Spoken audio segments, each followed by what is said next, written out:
I was 32 years old when I found out I was pregnant with Dylan.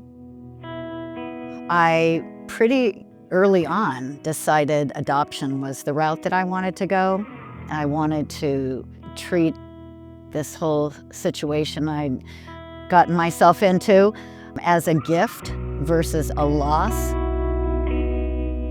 People's reaction was not what I thought it would be. They tended to be very free with their words and to say things that would change the heart of someone who was in a vulnerable position.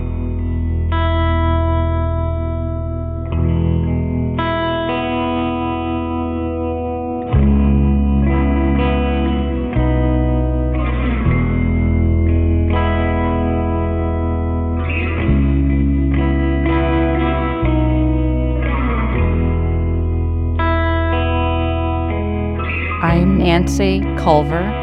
I'm an adopting mom, and I chose to do open adoption in 1992. And Grace and I are still shooting along, being friends, and we're sharing the joy of Dylan, his wife, and now their two children.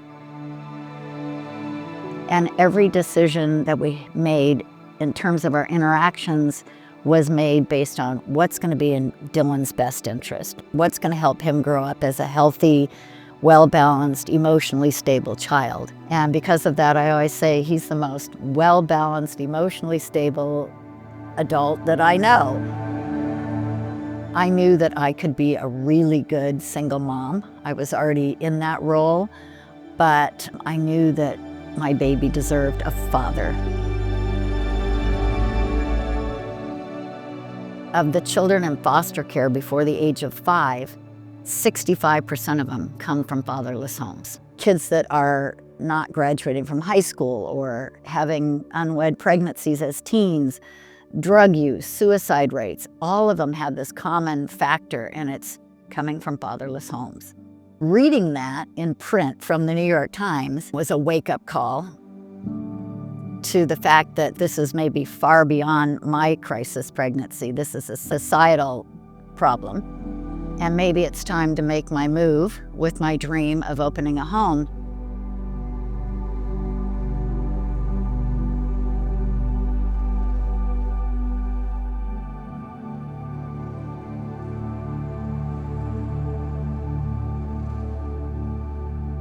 So the Agnus Dei Foundation is Latin for Lamb of God. So the foundation, we established it as an umbrella so that we could do different things under that name. And one of them is establishing the Lamb of God maternity homes. We now have 2, one in California, one in Utah. There are 2 million couples who are fully vetted, ready to adopt, but less than 1% of girls with crisis or unintended pregnancies choose adoption.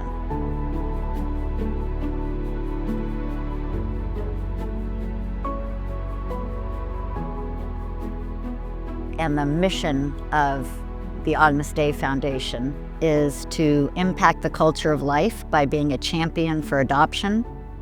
And the way that we do that is by providing a bridge of hope. We want to provide that bridge of hope between the 2 million couples and the rampant infertility and the girls that are in crisis pregnancies. So if we can bridge this with adoption as a gift, then we've solved 2 problems. The message that we want to get out there is that this third option is phenomenal.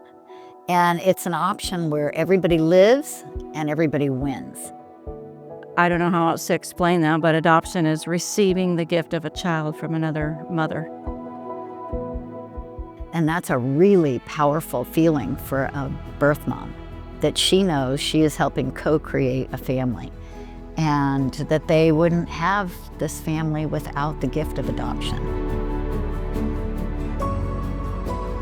An adoption is kind of like you've taken all the sorrows and grief and loss and ups and downs of raising a child, and you've slammed all those emotions into a very short period of time when you give birth.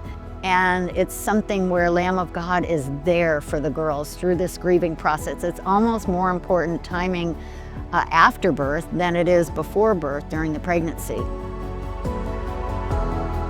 Any decision when you have an unplanned pregnancy is hard, and adoption's the same. It's not easy, but there's joy at the other side of it, and I'm a living testament to that. And for the residents at Lamb of God to be able to see our adoption story come full circle, it means the world to them, because that's what they're hoping for with their adoptions.